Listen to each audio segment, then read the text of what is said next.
Moja ya posti tulizoweka na zikapata engagement nyingi sana ni hii ya hizi Scandinavian design. Basi leo nimeirudisha tena kuonesha what is the progress, na leo nitaonesha hasana sana ndani tumefanya vitu gani. So far nje tumeendelea na landscape, tuko kama 70% vya landscape. Na ndani pia tumefanya zile primary finishings, kwa hiyo na zenyewe naweza kujipa kama 70%. Tuingie hapa, ndio itakuwa main entrance, ambapo ukiingia manake kushoto kwako kutakuwa na hizo stairs zinakupeleka to the loft, ambapo ndo kile kitanda pale juu. Alafu hapa chini kutakuwa na kitchen. Alafu hapa kutakuwa na hiyo TV. Ngoja niweke kamera vizuri ione sehemu ya TV. Hapa hivi kutakuwa na hiyo TV. Na afu upande mwingine kutakuwa na sofa set. Hapa hii itakuwa ni ngazi inayokupeleka kwenye your main bedroom. Kwa hiyo ni one bedroom studio ambayo ni loft design. Kitanda kinakuwa hapo juu, kina overlook your sitting. Hapa nilipokupeleka ni public toilet, na hapa niliposimama ni sehemu ambapo kutakuwa na laundry machine. Kwa hiyo hii ndo sehemu ya sitting ambao watu watakuwa wanakaa. Tupande huku juu ambapo sasa ndo utakuwa unalala. Kwa hiyo ni nyumba ya vacation tuseme, kwa sababu ni chumba kimoja tu. Kwa hapa juu kipanda hiki ndo kitakuwa kitanda chako. Tushatengeneza mazingira sasa. Kwa ukiamka asubuhi utakuwa unaangalia kule mbele, lakini hapa chini utakuwa unaiona sebule. Kule kulia nimeweka kama kikorido hivi ambacho kitakupeleka kwenye balcony. Nitawapeleka kwenye balcony. Sasa hivi tuingie bafuni. Hapa kutakuwa na makabati. Alafu baada ya makabati huku sasa ndo kutakuwa bafuni na chooni. Kwa ukitoka kwenye makabati hapa, unaona hicho kikorido kitakupeleka hapo hivi kwenye hiyo balcony.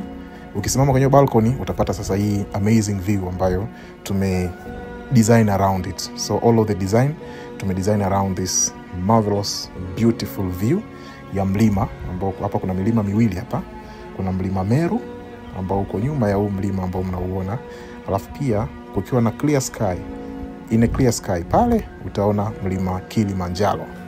Kwa the view is just marvelous. Kama unavyoona tunaelekea kumalizia huko ndani, lakini ukisimama hapa sasa kwenye balkoni yako unakunywa zako ile hot coffee ya asubuhi, unapata kale ka ubaridi ka Arusha, unaweza kaelewa nini maana ya kuwa na vacation house na design kama hii.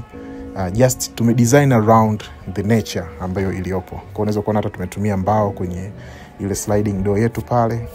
Na hata hizi balustrade baadaye tutaziweka rangi fulani hivi ambayo itakuwa ina match na nature na mazingira yetu. Kwa unaweza kuona that's the view utakuwa unaipata kila ukiamka kutoka kwenye kitanda chako. So hiyo ndo general design ya hizi Scandinavian house ambazo wengi imekuwa very interested kuzifahamu zikoje. Tumeagiza vifaa, kama mnavyojua sisi ni wataalamu wa kuagiza vifaa vya finishing. So tumeviweka hapo.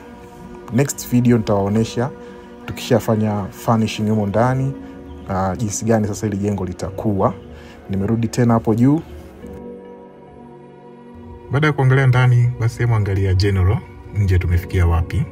Unaweza kuona majengo kweli yanavutia, yanaingiliana na mazingira ambayo yanayazunguka. Kwa hiyo unaweza kaangalia hapo mwenyewe ukaenjoy pamoja, tuangalia alafu tuenjoy wote. Kwa hizi ni mbili zimechukaa katika kiwanja cha square mita 400. Manake ukiwa na plot kubwa unaweza kuzifanya nyingi zaidi, na zikiwa nyingi maana zitatengeneza mvuto mzuri zaidi. Hapa bado hatujafanya finishing ya rangi, lakini unaweza kuona hata usiku linavyowaka. Linaonekana karibu mtaa mzima wakiwa wanatembea huko wanaziona hizo nyumba na kukubali. Hebu endelea kutufuatilia Swahili Units mpaka tutakapokabidhi mradi huu. Hakikisha unatafuta